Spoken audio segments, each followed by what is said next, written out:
शैतानिर्रजीम बिस्मिल्लाहिर्रहमानिर्रहीम। सैनशीन पर तशरीफ़ फरमा क़ायदीन मजलिस, सुनने वाले बुज़ुर्गों, नौजवान साथियों और मेरी इज़्ज़त माब पर्दनशीन माँ और बहनों, इंतखाबात का वक्त है, इंतखाबी जलसा है और इस इंतखाबात में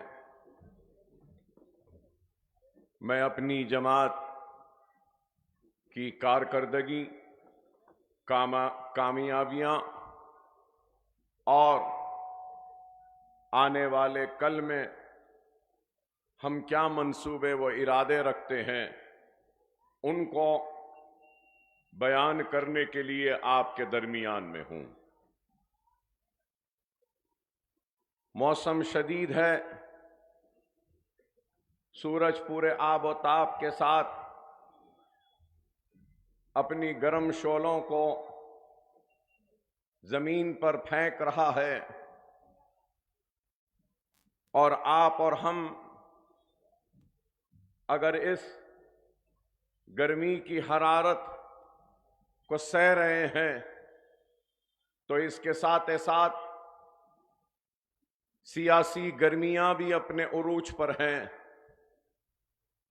और सरगर्मियों की गर्मियां भी अपने उरूज पर हैं। इल्जामात का सिलसिला जारी है और नफरत अंगेज बातों की गर्मी की हरारत भी है, तो इस मुल्क के रहने बसने वालों को मजहब के नाम पर बांटने वालों की शिद्दत भी बड़ी है। तो ऐसे इस शदीद गर्मी के इस मौसम में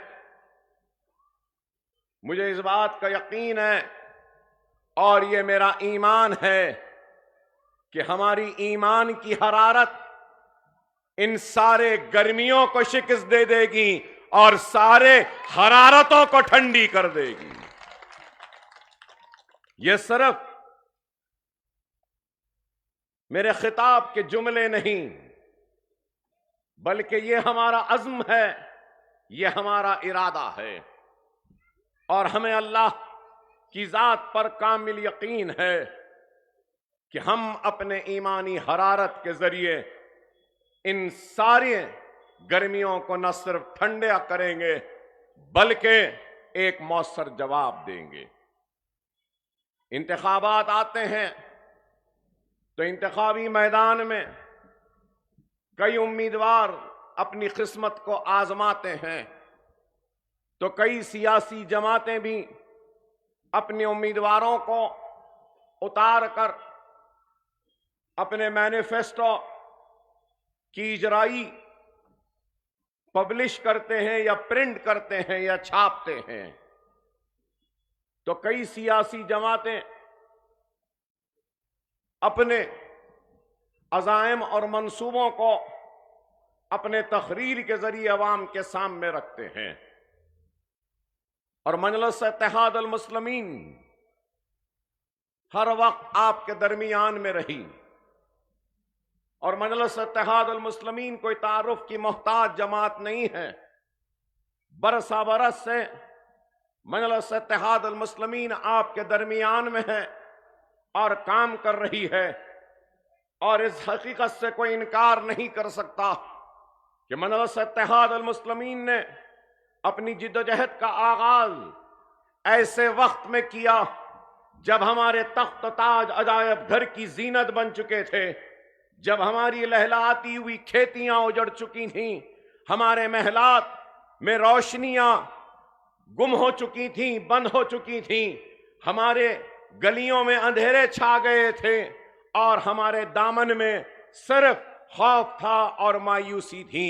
ऐसे उस दौर में अपने जिद्दोजहद का आगाज किया और जब मजलिस का हिया किया तो वादा किया कि हम इस मजलूम कौम को एक मरकज़ सियासी पे लाएंगे उनको मुनज़्ज़म करेंगे, मुत्तहिद करेंगे और उनके इत्तेहाद के जरिए उनकी तालीमी पसमानदगी को दूर करेंगे, उनकी माशी पसमानदगी को दूर करेंगे और सियासी जिद्दोजहद के जरिए इख्तिदार के आला ऐवानों में जाएंगे और वहां पहुंचकर आपके मसाइल की न सिर्फ तर्जुमानी करेंगे, नुमाइंदगी करेंगे, बल्कि उन मसाइल को हुकूमत के सामने पेश कर कर उनको मजबूर करेंगे कि वो आपके उठाए हुए सवालात पर न सिर्फ मुतवज्जो हों बल्कि उन मसाइल को हल करें।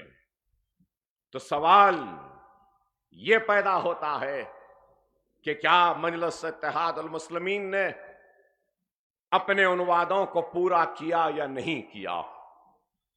लंबी फहरिस्त है कारकर्दगी की, काम की, कामयाबियों की। उस फहरिस्त में जाने से पहले यह बात कहूंगा कि 18वीं लोकसभा के इंतखाबात और मजलिस इत्तेहादुल मुस्लिमीन हैदराबाद की पार्लियामेंट में 11वीं मर्तबा अपनी कामयाबी को दर्ज करवाने को जा रही है। तो 10 मर्तबा मजलिस कामयाब हुई, लेकिन इस 10 मर्तबा की कामयाबी से पहले 3 मर्तबा मजलिस इत्तेहादुल मुस्लिमीन ने हैदराबाद की पार्लियामेंट से इंतखाबात में हिस्सा लिया और शिकस्त खाई थी। मौलवी अब्दुल वाहिद ओवैसी सबसे पहले हैदराबाद की पार्लियामेंट से इंतखाब लड़े और हारे, और फिर सुल्तान सलाहुद्दीन ओवैसी साहब भी पार्लियामेंट का इंतखाब लड़े और हारे, और उसके बाद फिर तीसरी मर्तबा मजलिस लड़ी और हारी, और चौथी मर्तबा 84 में पहली मर्तबा मजलिस ने इंतखाबात में शिकस्त नहीं खाई बल्कि कामयाबी हासिल की, और मुसलसल जब से लेकर आज तक कामयाब होती आ रही है। अगर मजलिस इत्तेहादुल मुस्लिमीन ने अवाम से किए गए वादों को पूरा ना किया होता या अपनी जिम्मेदारियों से मुंह छुपाया होता या लापरवाही की होती, तो एक इंतखाब, 2 इंतखाब, कभी ना कभी तो ये अवाम मजलिस को शिकस्त देती। एक इंतखाब जीत गए, दूसरा इंतखाब जीत गए, तीसरा जीत गए, चौथा जीत गए, 5वां जीत गए, 6वां जीत गए, 7वां जीत गए, 8वां जीत गए, 9वां जीत गए, 10वां जीत गए, इंशाअल्लाह अब 11वां भी जीतेंगे, 11वीं मनाएंगे। तो ये खुद इस बात का सबसे बड़ा सबूत है कि मजलिस इत्तेहादुल मुस्लिमीन ने काम किया।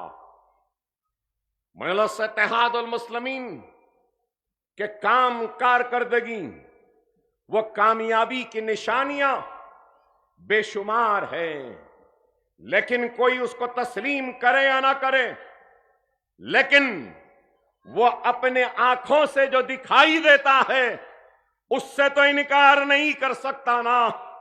तो मजलिस की सबसे पहली कामयाबी दारुस्सलाम का हुसूल और दारुस्सलाम की वो वसी मैदान और वो बुलंद इमारतें खुद इस बात की निशानी है कि मजलिस की कामयाबी और कारकर्दगी वहां से शुरू हुई।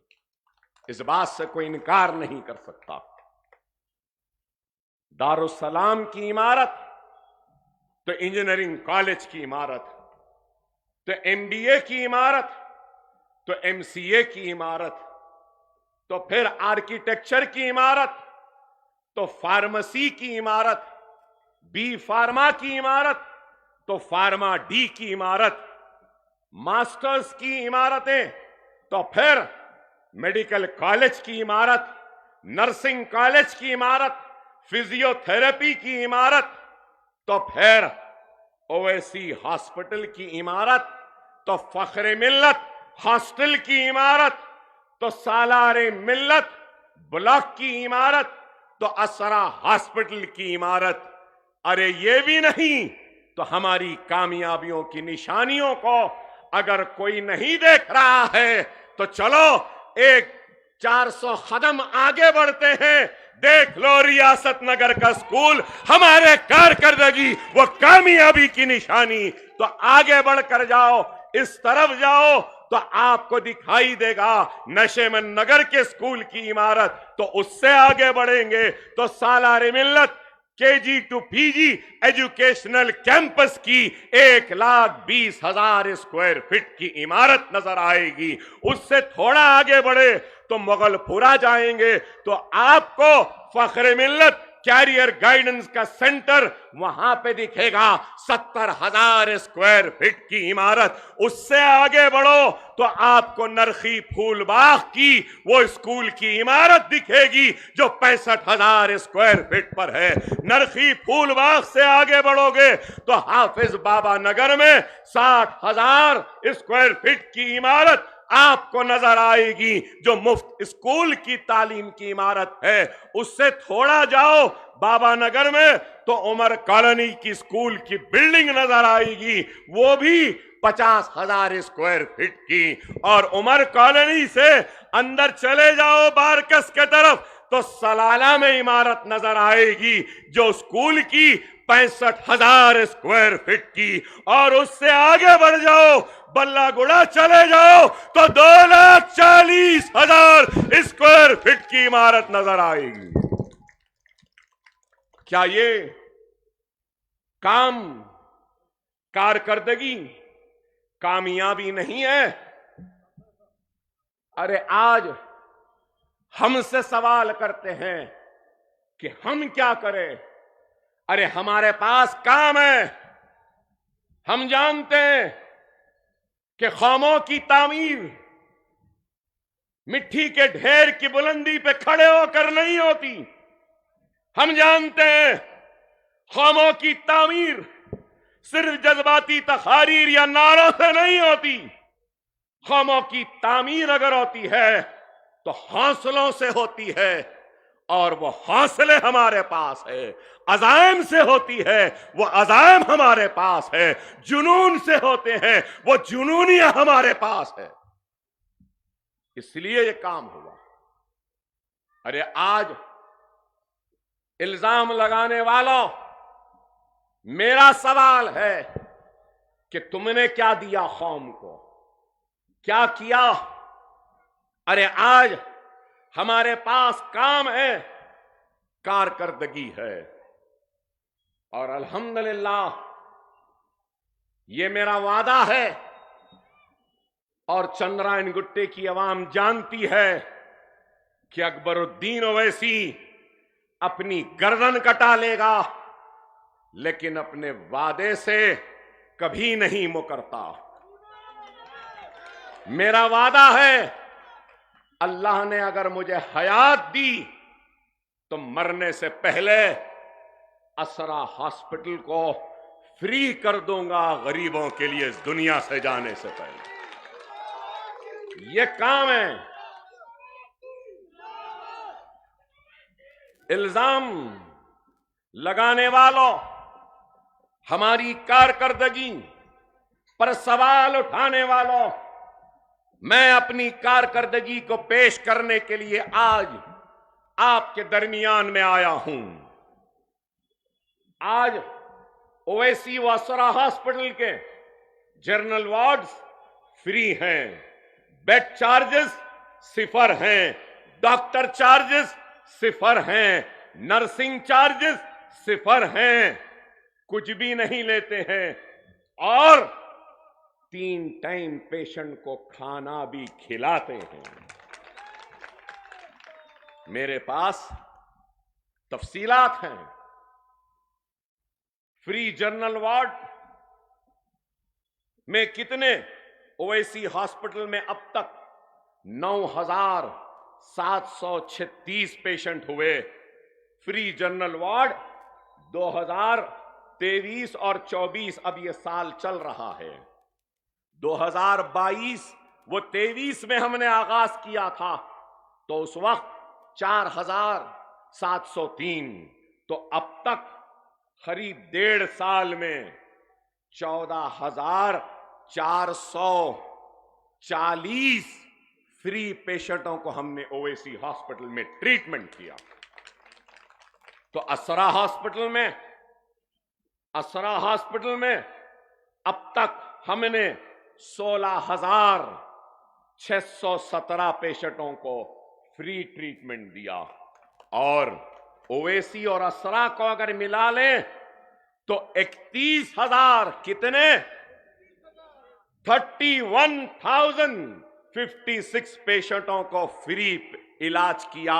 और इस पर कितना खर्चा आया आपको सुन के हैरत होगी कि जुमला खर्चा ये फ्री ट्रीटमेंट पे जो आया है 1,55,28,000। क्या ये काम नहीं? लोग पूछते हैं क्या काम किया, इसलिए बता रहा हूं। और फिर फ्री फूड पर हमने इन सारे पेशेंटों के ऊपर 99,44,000 खर्च किया। और फिर आज से 8 महीना कबल हमने खतना का फ्री कैंप, खतना फ्री, अब तक 1,273 अब जून तक बुकिंग है, जून तक फुल है, उसके बाद होंगे। साल में कभी भी आ जाओ, खतना फ्री है। फ्री कैटरैक्ट सर्जरी, आंखों की कैटरैक्ट की सर्जरीज ओवैसी असरा दोनों में फ्री है। लेंस के साथ लेंस भी डालते हैं। अब तक हमने 460 पेशेंटों का फ्री कैटरैक्ट की सर्जरी की है। फ्री नॉर्मल डिलीवरी, अब तक 203 फ्री नॉर्मल डिलीवरीज हुए हैं। LSCS मतलब ऐसे सिजेरियन के साथ ऑपरेशन होता है, बच्चा पैदा होता है, अब तक ओवैसी और असरा में 912, और अगर ये ले लिए तो 2,848 पेशेंटों का ये फिगर्स मैंने आपको पेश किया। और अगर फ्री खतना के लिए 1,000 रुपया भी ले लेना तो अब तक 12,73,000 हमने खर्चा है। हम चाहते तो कमा सकते हैं। फ्री कैटरैक्ट 2,000, तो उस हिसाब से अगर ले लें तो 9,20,000। अगर ये पूरे फ्री डिलीवरी और LSCS ले लिए 1,68,88,000 रुपया मुकम्मिल। अगर हम जनरल वार्ड जो फ्री है, जो खाना खिलाए वो, और ये पूरे अगर मिला लें तो अब तक 1.5 साल में 4,23,07,000 रुपये का मैंने फ्री इलाज किया है। क्या ये काम नहीं है? क्या ये कारकर्दगी नहीं है? क्या ये खिदमत नहीं है?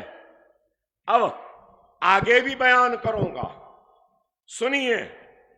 जो लोग पूछते हैं कि क्या काम हो रहा है, अब ओवैसी हॉस्पिटल में जुलाई के महीने से कैंसर के इलाज का आगाज हो जाएगा। जुलाई के महीने से। आज पुराने शहर में कैंसर का कोई सेंटर नहीं है। बसवा तरकम जाना या यशोदा जाना या अपोलो जाना, लेकिन हमारे पास कैंसर का इलाज होगा। व्हाइट राशन कार्ड जिसके पास है, आरोग्यश्री का कार्ड जिसके पास है, या फिर CM रिलीफ फंड का लेटर हम देंगे और उस कैंसर के पेशेंट को हम गवर्नमेंट से पैसे लेकर इलाज कराने का मंसूबा व इरादा रखते हैं। यह भी हो रहा है। CT स्कैन GE मैक्सिमा का हमने लिया 5,75,00,000 का। पेट स्कैन लिया GE डिस्कवरी IQ जनरेशन 2 का। आर्टिफिशियल इंटेलिजेंस इनेबल्ड है ये ऐसा पेट स्कैन है मैं दावे से कहूंगा कि हैदराबाद में किसी भी दवाखाने में नहीं है, वो ओवैसी हॉस्पिटल गरीबों के दवाखाने में होगा। ये काम है। Gamma cam SPECT NM 880 4.4 crore, digital mammography 2.3 crore, linac और ब्रैकी ये है 39, करीब 40 करोड़ का सामान। लीनियक और ब्रैकी, इसको रखने के लिए बंकर की जरूरत है, वो एक एक बंकर 3 करोड़ का। और उसके बाद ईबास ओलंपस का 2.46 करोड़, अल्ट्रासाउंड मशीन जो छोटे बच्चों को देखती है, फीटल मेडिसिन की 2.4 करोड़ की। ये सारे आलात ले लिए तो 67.51 करोड़ के आलात हैं। 100 करोड़ के सरफे से जायद से कैंसर का सेंटर बन रहा है। क्या ये काम नहीं? ये कारकर्दगी नहीं? क्या ये खिदमत नहीं? अरे वो छोड़ो, इंशाअल्लाह मैं इलेक्शन में मसरूफ हो गया था, असेंबली और बाद में पार्लियामेंट, एक काम नहीं हुआ। इलेक्शन के 1 महीने में इंशाअल्लाह ताला एक 60 बिस्तर का, एक 760 बेड्स ओवैसी हॉस्पिटल में और एक 60 बिस्तर असरा हॉस्पिटल में, ये काहे के होंगे? ये जीरियाट्रिक वार्ड होगा। जीरियाट्रिक वार्ड मतलब क्या? वो बड़े बुजुर्ग जो बड़े मजबूर रहते हैं, मोहताज रहते हैं, बिस्तर में फरीश रहते हैं या पैरों से माजूर रहते हैं, और वो नाखलफ औलाद जो अपने माँ बाप को छोड़ देती है, उन बुजुर्गों के लिए 120 बिस्तर का, एक बेड्स का, एक फ्लोर का आगाज हम कर रहे हैं। क्या बताओ, वो नाखलफ औलादें जो अपनी मां को भूल जाते हैं, अपने बाप को भुला देते हैं, उन माओं, उन वालिद को अकबरुद्दीन ओवैसी और मजलिस इत्तेहादुल मुस्लिमीन जैसा बेटा, वो जमात मिली। हम उनका काम करेंगे, हम उनको वहां रखेंगे, उनको नहलाएंगे, उनको हम कपड़े पहनाएंगे, हम उनको खिलाएंगे, और फिर एक बड़ा रूम बनाया हूं एंटरटेनमेंट का, टीवी रहेगा, अखबारात रहेंगे, नर्सेस को ट्रेनिंग दिया हूं कि वो पेशेंट को सिर्फ कमरे में नहीं, ओवैसी हॉस्पिटल के बाग में व्हील चेयर में लाकर उनको घुमाकर ऊपर ले जाना। क्या ये खिदमत नहीं? क्या ये काम नहीं? बताओ।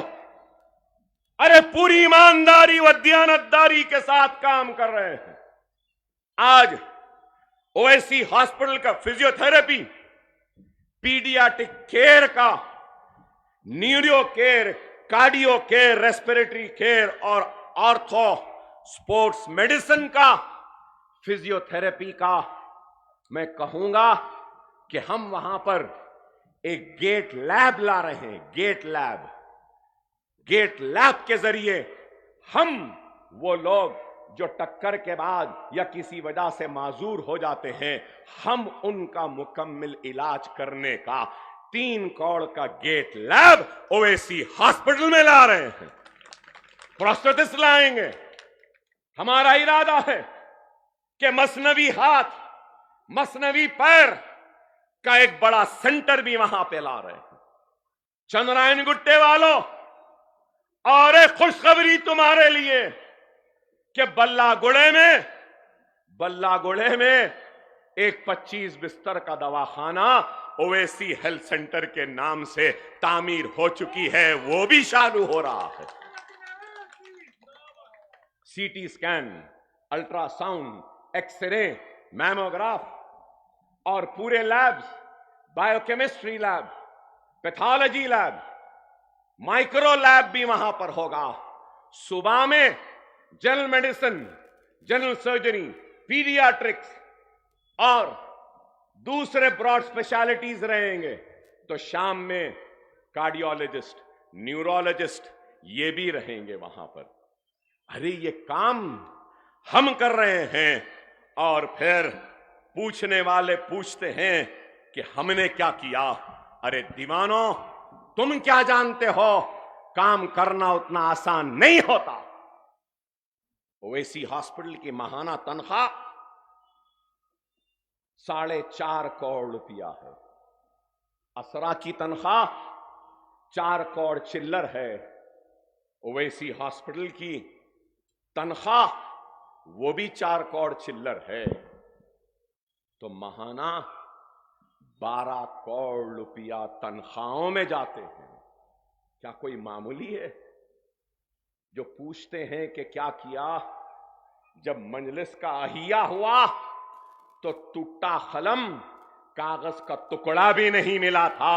अरे ये दियानतदार, ईमानदार क़यादत की दियानतदारी की मिसाल है कि आज करोड़ों रुपया तनख्वाह माहाना देते हैं और खिदमत कर रहे हैं, कई घरों में उजाले ला रहे हैं।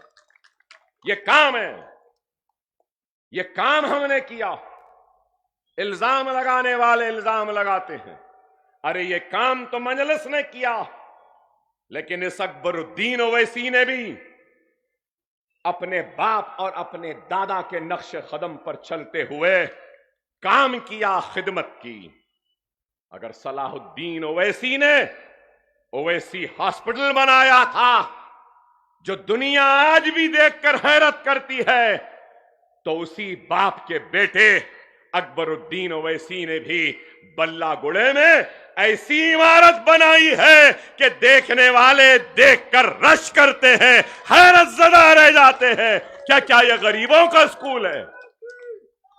हमारी गुर्बत का मजाक उड़ाने वालों को हमने अपने अज़्म और अपने हौसलों, अपने इरादों से जवाब दिया है, मुंह तोड़ जवाब दिया। क्या मामूली काम है? कितने बच्चे हैं मेरे स्कूल में? 20,000। 20,000। कोई अपने पड़ोसी, अपने भाई के बच्चों की फिक्र नहीं करता, लेकिन अकबरुद्दीन ओवैसी अपने चंद्रायन गुट्टे के हल्के के उन नौनहालों की फिक्र करता है, इसलिए कि अकबरुद्दीन ओवैसी अपने तकरीर से नहीं, अपने अल्फाज से नहीं, अपने जुमलों से नहीं, अपने खिताबत के जादू से नहीं, बल्कि खल्म और इल्म की ताकत से कौम के मुकद्दर को बदलने निकला है। यह है हमारा आज़म, यह है हमारा इरादा। 20,000 बच्चों में 600 यतीम, 700 ऐसे बच्चे जिनके वालिद ने वालदा को छोड़ दिया, तो 700 बच्चे ऐसे कि उनके मां या बाप को सीरियस इलनेस है, या कैंसर के शिकार हैं, या किडनीज खराब हैं। अरे बताओ, हम ये काम कर रहे हैं। अब रमजान के महीने में एक नई चीज मेरे सामने आई, उस पर भी काम कर रहा हूं। क्या आई? मैंने अपने स्कूल के सारे यतीम बच्चों को बुलाया। रियासत नगर के भी कई बच्चे थे, उन सबको ईद के नए कपड़े दिए, लिफाफे में ईदी दी और उस यतीम के सर पर हाथ रखा और सबको रवाना किया खुशियों के साथ। और फिर एक 50-100 बच्चे खड़े थे, तो मुझे गुस्सा आया कि मैं यतीमों को बुलाया था, ये दूसरे कौन हैं? और गुस्से में गया आगे बढ़कर और चीख कर कहा, यतीमों को बुलाया था। अगर इसमें कोई यतीम है जिसका बाप मर गया है तो हाथ उठाए। तो सिर्फ 2 उठाए 50 में से। मैंने कहा चलो 2 इधर आ जाओ। बाकी लोग क्यों खड़े हैं? मैंने तो नहीं बुलाया था ना। तो उसमें से 2 लड़कियां मेरे गुस्से को देखकर रोने लगी। मैंने पूछा क्यों रो रहे हो, तो दो लड़कियां रोते रोते कहने लगी, अकबर भाई हमारा बाप जिंदा है लेकिन 12 साल हो गए हमारे बाप ने हमारा पुरसाने हाल नहीं जाना, 12 साल हुए हमने उनको नहीं देखा, उसने हमको नहीं देखा, हमारे पास ईद के लिए कपड़े नहीं है, कोई नहीं है, हमारी मां घरों में बर्तन मांजती है, हम यतीम नहीं हैं लेकिन यतीमों जैसी जिंदगी गुजार रहे हैं। मैं आगे बढ़कर उन रोती हुई बच्चियों को अपने गले लगा लिया और कहने लगा, बेटी मुझे माफ कर दो, मेरे गुस्से को माफ कर दो, तुम फिक्र न करो, तुम्हारा बाप अकबरुद्दीन ओवैसी की शक्ल में जिंदा है। और उन सब को भी बुलाया, उनको भी दिया। उनको देने के बाद जब उनसे ईद मिलने के लिए गया तो और एक चीज सामने आई, शायद करने वालों के सामने ही आता है, जिससे कराना है अल्लाह दिखाता है। फिर एक 4-5 बच्चियां आई और उन्होंने कहा, अकबर भाई हम वो बदनसीब हैं जिनकी मां का इंतकाल हो गया। मैंने हैरत से देखा तो उन लड़कियों ने कहा, अकबर भाई हमारी मां नहीं है और हमारे मां के इंतकाल के 15 रोज में ही हमारी वालिद ने दूसरी शादी कर ली। हमारी सौतेली मां हमारा ख्याल नहीं रखती। 2 महीने चिचा के पास, 3 महीने नानी के पास, फिर 2 महीने मामू के पास, तो फिर 4 महीने खाला के पास। यूं ही जिंदगी गुजर जाती है।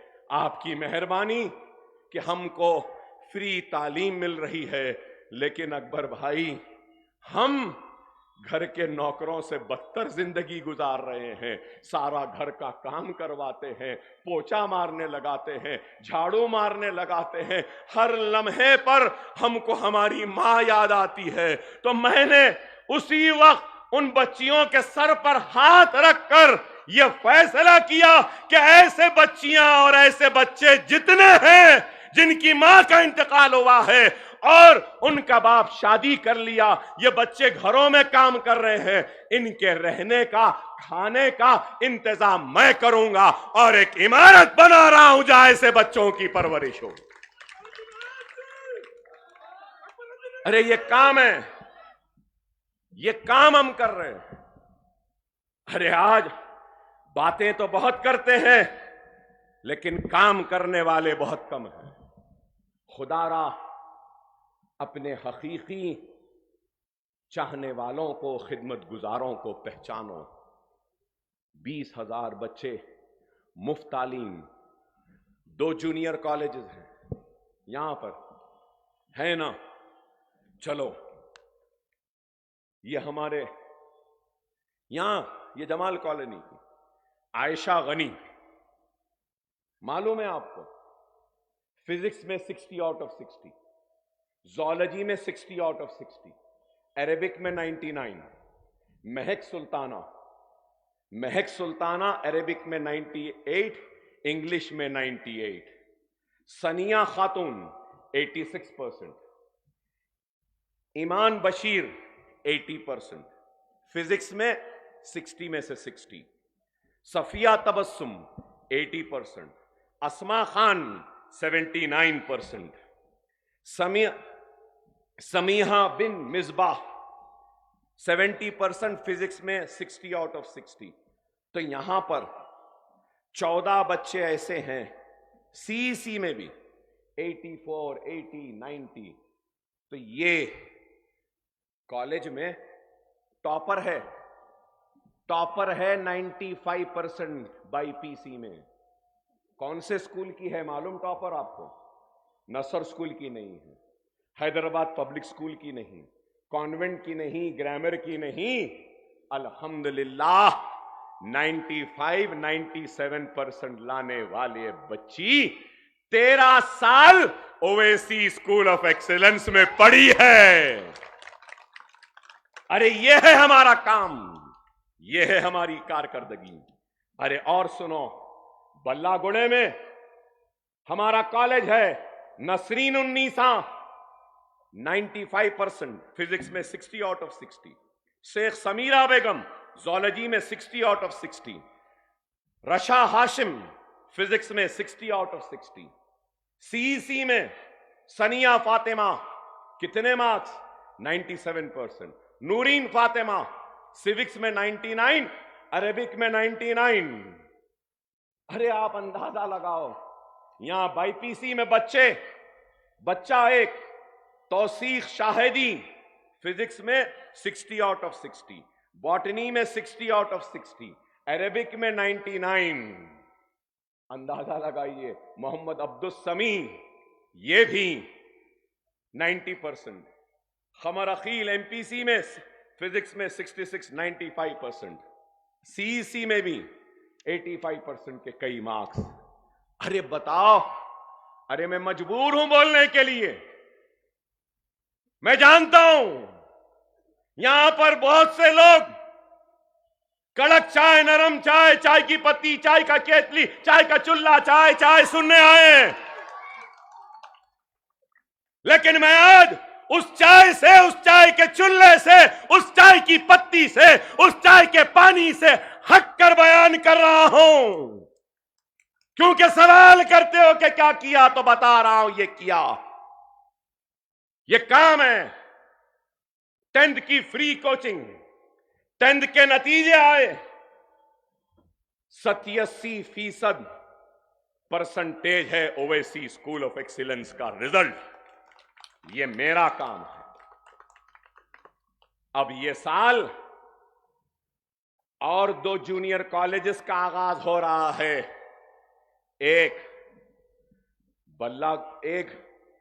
सालारे मिल्लत मुराद महल तालाब कट्टे के कैंपस में जो याखुतपुरे में आता है, और एक फख्र मिल्लत जो चार मीनार असेंबली में आता है। और इस साल 2 डिग्री कॉलेजेस भी आ रहे हैं।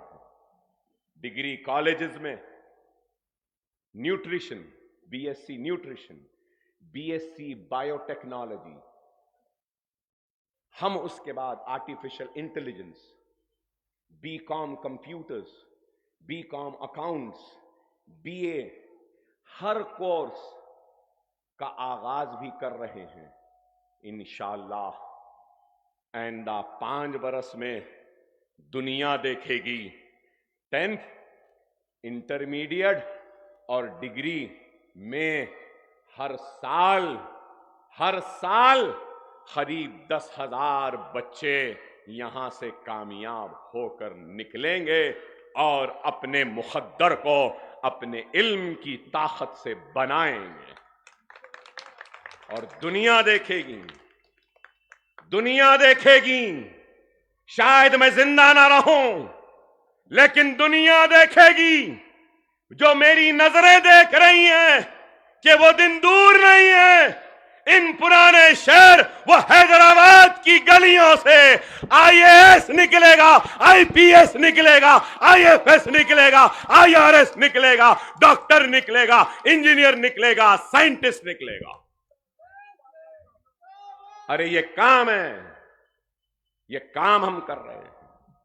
लेकिन आज मैं पूछना चाहता हूं उन लोगों से जिन्होंने कभी अच्छे दिन का नारा दिया, इख्तिदार को हासिल किया। क्या अच्छे दिन आए? क्या 15 लाख आए? क्या 35 रुपये में पेट्रोल हो गया? क्या चावल 20 रुपये किलो मिल रहा है? क्या तरकारियां सस्ती हो गई हैं? क्या बर्फी मुफ्त मिल रही है? क्या पानी अच्छा मिल रहा है? क्या बैंक के खातों में 15 लाख आ गए? क्या नौकरियां मिल गई हैं? अरे अमृतकाल की बात करने वालों, मोदी को वोट देने वालों, क्या मेक इन इंडिया हो गया? क्या स्टैंड अप इंडिया हो गया? क्या स्टार्टअप इंडिया हो गया? क्या हुआ? कुछ भी नहीं, सिर्फ बातें और जबानी जमा खर्च, उसके अलावा कुछ भी नहीं हुआ। सिर्फ और सिर्फ वो दे दीजिए, लोगों को भड़काया गया और लोगों का इस्तेमाल किया नफरत के नाम पर। अरे आज आप बताइए, मेरा सवाल है, 2014 का मैनिफेस्टो था मिस्टर मोदी का, बीजेपी का, तो आप ये बताइए कि उन मैनिफेस्टो में से कितने वादों को आपने पूरा किया, कितने वादों को नहीं किया। 2019 में मैनिफेस्टो दिया, कितने वादे पूरे किए, कितने नहीं किए। क्या आज इन मैनिफेस्टो की कामयाबियों पे बात हो रही है? क्या जो हासिल किया उस पे बात हो रही है? बात अगर हो रही है तो सिर्फ नफरत की। इस मुल्क का सबसे बड़ा मसला क्या है? रोजी रोटी, और उसके बाद पानी, बिजली, रुपये के गिरती हुई कीमत, बंद होती हुई सनतें। इस मुल्क के हर शहरी को इस मुल्क के तरक्की का हिस्सेदार बनाना, क्या ये काम हो रहा है? रुपया आज गिर गया, 80 के ऊपर हो गया। लेकिन ये बात आप अंदाजा लगाइए, मैन्युफैक्चरिंग सेक्टर में 16 और 17 में 5 करोड़ 10 लाख नौकरियां थीं। आज क्या है? 3 करोड़ हैं। 2 करोड़ 10 लाख नौकरियां चली गई। आज कितने बड़े बड़े सरमायादार, नीरव मोदी, वो नीरव चौकसी, मेहुल चौकसी और विजय माल्या, ऐसे कितने लोग, 22 लोग 14 लाख करोड़ रुपया लेकर चले गए, डुबा दिए बैंकों को, और 13 लाख हिंदुस्तानी अपनी हिंदुस्तानी शहरियत को छोड़ दिए, दे दिए और दूसरे मुमालिक की शहरियत को हासिल कर लिए। इस पे बात नहीं होती। आज हजारों काबिल नौजवान अमेरिका के सिलिकॉन वैली में जा रहा है, या तो यूके जा रहा है या ऑस्ट्रेलिया जा रहा है। ये बड़ी खुशी खुशी जाते हैं और हिंदुस्तानियों से मुखातिब करते हैं। अरे मैं तो कहूंगा ये शर्म की बात है कि मेरा हिंदुस्तानी मेरे हिंदुस्तान को छोड़कर दूसरे मुल्क में जा रहा है। काश उसको नौकरियां मिल जाती तो वो सिलिकॉन वैली ना जाता, काश उसको मौका मिल जाता तो वो गूगल में या माइक्रोसॉफ्ट का हेड नहीं बनता, वो हिंदुस्तान में अपनी कंपनी डालकर हिंदुस्तान की मईशत को इस्तेहकाम बख्शता। क्या यह गलत है? आप बताओ, कितने डैम बने? बताओ मोदी, कितने डैम बनाए?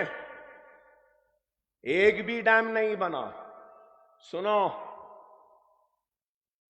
1200 क्यूबिक लीटर पानी अल्लाह बरसाता है। कितना? 1200 बिलियन क्यूबिक लीटर।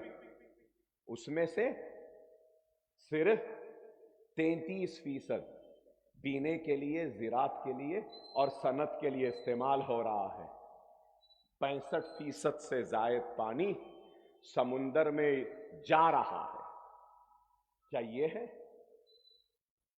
डैम बनाना था, बिजली बनाना था, है क्या जवाब? दो ना जवाब। नहीं देते। सिर्फ क्या? मुसलमान, रजाकार, खुरान, शरीयत, घुसपैठी, बच्चा पैदा करने वाले। अरे आप बताओ, क्या है? मुल्क को कहां ले जा रहे हो? अरे हमको इस मुल्क से मोहब्बत है, हम इस मुल्क के थे, हैं और रहेंगे। किसी के बाप की जागीर नहीं है, ना मेरी जागीर है ये मुल्क, ना नरेंद्र मोदी तेरी जागीर है। ये मुल्क पे माथे पे तिलक लगाने वाले का जितना हक है, सर पे टोपी पहनकर दाढ़ी पालने वाले का भी उतना ही हक है। ये मुल्क हिंदू का भी है, ये मुल्क मुसलमान का भी है, ये मुल्क ईसाई का भी है, ये मुल्क सिख का भी है, ये मुल्क पारसी का भी है। ये मुल्क तेरा नहीं है नरेंद्र मोदी। सिर्फ बातें, ऐसा हो जाएगा वैसा हो जाएगा, मुसलमानों से मंगलसूत्र खींच लेंगे, मुसलमानों को देंगे। अरे मेरा हिंदू भाई ताकतवर है, यहां बैठे हैं ना हमारे हिंदू भाई, है ना? क्या आपकी बहन, मां और बेटी का अगर कोई मंगलसूत्र छीनेगा तो आप छीनने देंगे? अरे इनको तो छोड़ दो, मेरी हिंदू बहन, हिंदू बहू और हिंदू बेटी खुद इतनी ताकतवर है कि वो अपने मंगलसूत्र की हिफाजत कर सकती है। और जब कभी भी कोई कमजोरी का शिकार मेरा हिंदू भाई, हिंदू बहन, हिंदू बेटी होगी तो अकबरुद्दीन ओवैसी और हम मुसलमान उसकी हिफाजत करेंगे, उसके हक को देंगे, उसके मंगलसूत्र को छीनने वालों को हम दौड़कर शिकस्त देंगे।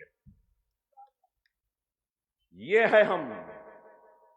तुम तो नफरत की बात करते हो, हम मोहब्बत की बात करते हैं। आज लोग बोलेंगे अकबर साहब हम तो कुछ और सुनने आए थे।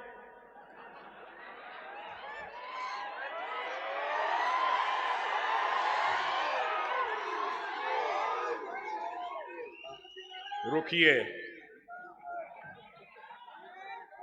सियासत अकबर ओवैसी के घर की लौंडी है।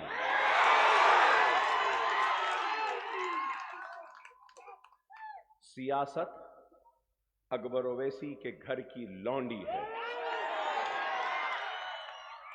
मेरे बाप ने मुझे बताया सही वक्त पे सही फैसले को ही सियासत कहते हैं।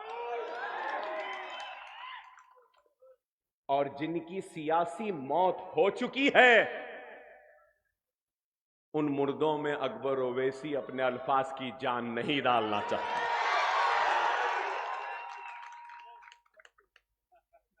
नहीं डालूंगा। मैं कहता था ना, सालार भी कहते थे, मैं पहले भी कहता था, अरे चुड़ी का बच्चा नहीं हूं, समझे? तुम जाल फेंकेंगे मैं जाल में आ जाऊंगा। नहीं, मैं जाल में आने वाला नहीं हूं। अरे बहुत भोंकने वाले भोंक रहे हैं, भोंकने दो, बोलने दो। हर एक का जवाब देना मेरी आदत नहीं है। अरे जब शेर और हाथी गुजरता है तो कुत्ते जरूर भौंकते हैं। गाड़ी भी आप रात में लेके भगाओ, मोटरसाइकिल, सही है ना? तो क्या आप रुकते, पत्थर उठाते, मारते, जरा गेर चढ़ाए, जुर्र निकल गए। बस यही है। अब वो अलग बात है कि ज़ईफ हो गया, कई चीजों का शौक था, कभी घड़ी का शौक था, तो कभी गाड़ी का था, तो कभी कपड़ों का था। अब नहीं रहा, अब नहीं रहा। मैं खिदमत करने निकला हूं, काम करने निकला हूं, और मैं जब मरूंगा तो दुनिया मुझे मुखर्रिर की हैसियत से याद नहीं रखेगी। एक खादिम, एक खिदमत गुजार और इल्म से इनकलाब लाने वाला कहकर याद रखेगी। हिंदुस्तान की तारीख में मुखर्रिरीन तो बहुत आए, लेकिन खलम से इनकलाब लाने वाले बहुत कम आए। मैं वो खलम से इनकलाब लाऊंगा। अरे बोलना तो मुझे बहुत आता है, गूंगे नहीं है।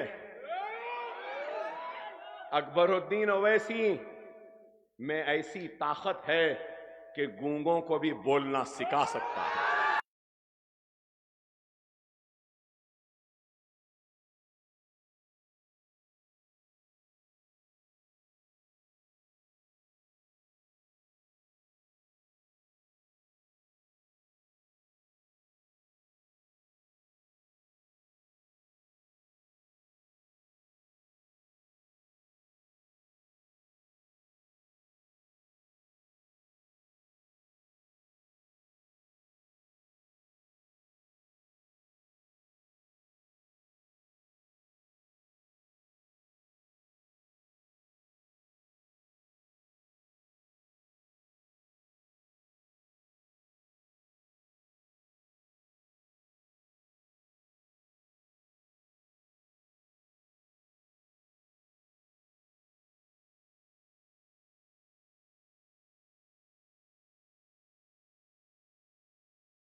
मुझे ऐसा दिखता है कि वो लोग जो इस मुल्क के तक़सीम के जिम्मेदार थे, उनकी आत्माएं आज मोदी में दाखिल हो गई कि वो आज इस मुल्क के हिंदू, मुसलमान, सिख, ईसाई को बांटकर अपने इख्तिदार को हासिल करना चाहता है।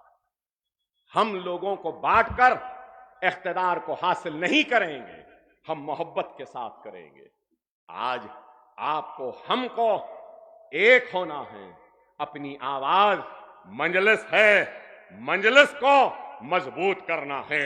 मजलिस काम कर रही है और बैरिस्टर असदुद्दीन ओवैसी काम कर रहे हैं, और हमको और आपको मुनज़्ज़म होना है, मुत्तहिद होना है। और 13 तारीख को आसमान में सिर्फ पतंग पतंग पतंग पतंग रहेगी और पतंग ही उड़ेगी इंशाअल्लाह। कल खिलवत में मजलिस का जलसा है, बाकी तकरीर चाय चाय चाय चाय, चाय की पत्ती, चाय का चुल्ला, चाय का पत्ती, चाय का चुल्ला, सब कल बयान होगा। आप सबका शुक्रिया। अस्सलाम वालेकुम।